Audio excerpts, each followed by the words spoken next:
Ako ang daan, ang katotohanan at ang buhay. Walang makapupunta sa Ama kundi sa pamamagitan ko.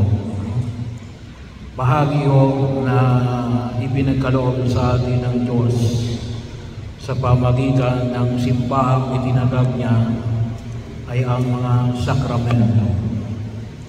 Ang ating pananampalataya ay higit na nakikita sa biyaya na ipinagkakaloob ng 7 sakramento.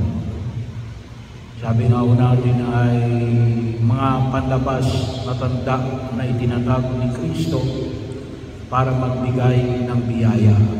Sapagkat bahagi yun, paano natin malaman na pinagpapala tayo ng Diyos? Kasi yun ay grasya. Kaya kahit sino pwede magsabing pinagpapala ako ng Diyos. Higit natin tinatanggap yung pagpapala ng Diyos sa atin sa pamagitan ng mga sakramento. Sakramento ng binyag, kumpil, pagtanggap natin ng komunyon, ang paghingi natin ng kapatawaran, ang pag-aasawa at ang pagpapari at ang sakramento ng pagpapahid ng langis sa mga may sakit. Sabi nga natin ni Allen, buong buhay natin, from the cradle to the grave, bahagi yun na tayo ay nagpapagabay sa biyaya ng buong may kapal. Kaya nga po, isa sa kalimitang binabanggit ko yung kahalagahan ng Allen na pagpapahid ng langis sa mga may sakit.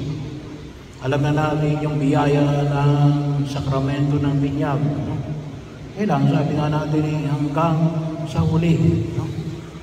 At bahagi yun, itong mga sakramentong ito ay alin? Sabi nga panlabas sa tanda na itinatag ni Kristo para magbigay ng kanyang biyaya.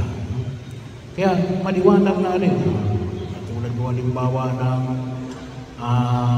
ni Anyano na napahiran ng Santo Olio bago siya ay namatay.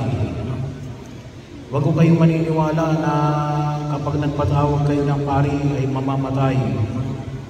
Yung may sakit, yun ay lumang kaisipan. Magpatawag man kayo ng pari o hindi, kapag oras mo na. Pero ano yung kahalagahan ng pagkapatawad ng pari bilang isang pakilalaan sa Jesus? Kahit na sa gitna ng aking karamdaman ay tinatanggap ko. Kasi bahagi yun na kung saan ay makita ko natin. Tinatanggap ko sa Jesus kahit na sa gitna ng aking katandaan. Sana umabot din tayo ng edad ni Anyano na higit natin pakinabangan sa daigdig na ito. Kaya bahagi ko yun. At isang biyaya natin. Kasi maliwanag na kapag nakapagpahid ka ng pinapahiran ng Santo Olio na may kasama po itong elemento ng pagkapatawad ng mga kasalanan. So pagkakataon ay siguradong pupunta na yan sa langit. Baka dumaan lamang sa purgatorio. Ba't dadaan sa purgatorio? Yun ay para ibigay yung hinihingi ng katarungan sa pagkakataon. Hindi ko kasi maintindihan ng iba natin mga kapatid na hindi katoliko. Hindi kasi sila naniniwala sa purgatorio. Pero sabi ko nga, ay hinihingi ng katarungan, kinakailangan natin ibigay. Kahit hindi kayo sumasampalataya kay Kristo, at ikaw ay halimbawa ay gumawa ng kasalanan, saan ka pupunta? Ay bahagi ho na makita ho natin, nananampalataya ka naman kay Jesus. Kailan nakagawa ka ng kasalanan?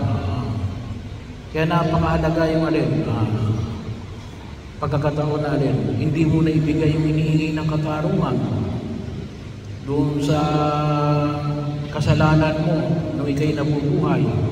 Saan mo ibibigay yung hinihingi ng katarungan? No? Ay siguro sasabihin na lang iba na hindi. No, buburahin na ng Diyos. Aba, ay anong mensahe ibibigay mo? No? Manampalataya ka lang kay Jesus pagkatapos ay magwalang iya ka na. No? Ay hindi ganun yung ating Diyos. No? Bahagi yung na tinuturuan tayo natin laking responsable tayo. Anak ka ba ng Diyos? Oh, anak ka ng Diyos. Aba, kami kung anak ka ng Diyos, may winalang iya ka, magbabayad ka. Kung hindi man dito sa lupa, ay doon sa kabila. Yung sa purgatorio, sigurado din ang pupunta sa langit doon. Pero bakit may purgatorio tayo na pinaniwalaan? Parang ibigay ang hinihingi ng katarungan. Pero doon sa mga napahiran ng santuario, sigurado pupunta yun sa langit. No? Maaring alamang, kung sakali mang hindi natin alam, hindi naman natin kinilang bawat isa ang kanilang lubos na kalooban, ay maaaring dadaan muna sa purgatorio para ibigay kung mayroon mang silang hindi pa na ibibigay na hinihingi ng katarungan. Bagaman dahil sa sila pinatawad ng Diyos, hindi na sila pupunta sa impyerno. Bahagi ko yun. Kaya pagkakataon na yung pong pagkapahin ng langis, sigurado, no? Sigurado kayo, 100%. Kasi yun ang bahagi. Panlabas na tanda na itinatag ni Kristo para magbigay ng biyaya. At ano yung pinakabiyaya? Ano? Ay di, yung biyaya na makasama ang Diyos, makasama ang mga anghel, ang mahal na Birhen Maria, ang mga santo at santa, doon sa kaharian ng Diyos sa langit. Kaya din po, kasama ng ating panalangin, ay idulog din natin na tayo ay isama ni Anyano sa kanyang panalangin na tayo gabayan sa pagtahak natin sa daigdig na ito upang kahit na siya ay nandun sa piling ng Diyos, ay siya ay maging gabay pa rin natin sa ating pagkilos sa mundong ating ginagalawan. Dahil tayo naniniwala natin siguradong ipagdarasal tayo ni Anyano sa harapan ng buong ikapal. Kasi yun ang ginagawa ng mga santo at santa yung mga itinuturing natin yung mga banal na nasa piling na ng Diyos, sila ay nananalangin para sa ating kapakanan upang sa takdang panahon tayo ay magkasama-sama doon sa kanyang kaharian.